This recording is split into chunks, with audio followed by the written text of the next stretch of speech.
Hello mga Mars! Happy 30th day in low carb diet mga Mars! At ngayong araw nga, ang weigh-in day at ipakikita ko sa inyo ang result ng 1 month low carb diet natin.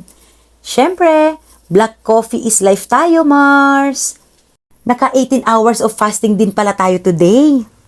Ito nga pala mga foods ko ngayon. Siyempre, ang favorite kong repolyo na may lahok na baboy, chicken skin, pipino, and of course, ang lemon chia seed water natin. Ito na nga ang update natin mga Mars. Ang timbang natin ng day 1 ay 79.85 kilos. At ngayong day 30 ay 74.30 kilos na lang ako Mars. 5.55 kilos ang nalus ko in a month.